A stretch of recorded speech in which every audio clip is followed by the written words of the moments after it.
लागिरहेछौँ। खोलाको भाव चाहिँ अलिक बढिरहेछ है, बर्खा लाग्दै गयो।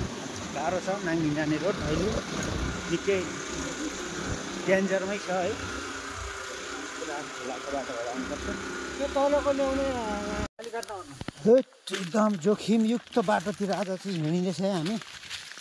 तर है साथीहरू लडिन्छ है।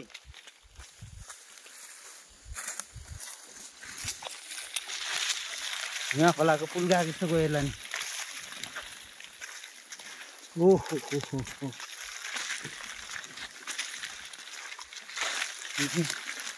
कुलो आइपुग्यो। यो कुलो चाहिँ खेतमा लानु भएको छ। हामी चाहिँ आज खगेन्द्र बास्कोटाको भेनाको गाउँ आएको छौँ है। एकदमै डेन्जर रहेछ यो नाङ्गिन भन्ने ठाउँ चाहिँ। हो ठिकै हामी चाहिँ हिँड्नु सकिएन है। यहाँको हाम्रो भेनाजुमा चाहिँ एकदम खतरा हिँड्नु पर्छ। ओह्रालो यस्तोमा पनि गयो है। कडा हो। खगेन्द्रजीको सार लागेर आएको। आज रुख मिल्छ त सर? रुख त अब 100% मिल्छ नि हो। दाम चाहिँ लाउनु सक्नु पर्यो। अनि तपाईँको अस्तिको इस्कुसको इन्टरभ्यू दिनु भएन? मैले युट्युबमा त हालेको थिएँ। कति कमायो त्यो इस्कुसबाट? यसपालि लगभग 50,000 चाहिँ कमाउने मेरो लक्ष्य छ होइन। अहिले 15,000 जतिको चाहिँ बेचिसक्यो होला हो। ल धन्यवाद। धेरै राम्रो कृषि गर्नुहुन्छ तपाईँ। अलिकति बाहिर 50% अलिक गरिदिनु पर्यो सरहरूले। ल हुन्छ हजुर हुन्छ। हामी चाहिँ अब त्यसो भएपछि अर्को साल पनि अलिक रोपेर 1 लाखसम्मको इस्कुस बेच्ने चाहिँ लक्ष्य राखिरहेको छु मैले हजुर।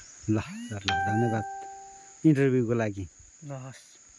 आज चाहिँ म जेवालीदेखि माथि डाँडातिर छु है। गोलिया खोज्दै आज यो ठाउँमा पुगेको छौँ। पानी चाहिँ ठुलो आउन लागिरहेछ है साथीहरू।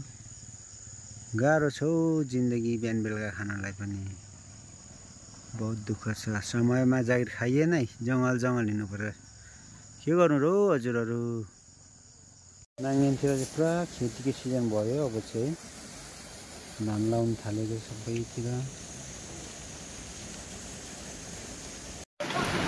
हेलो हजुरहरू, हेर्नु न हौ आज त फेरि 12 नाङ्गेनतिर त एकदमै पानी परिरहेछ है।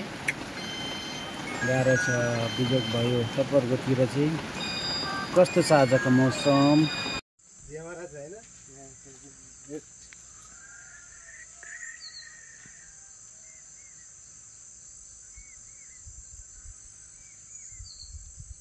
हामी चाहिँ है यो ठाउँमा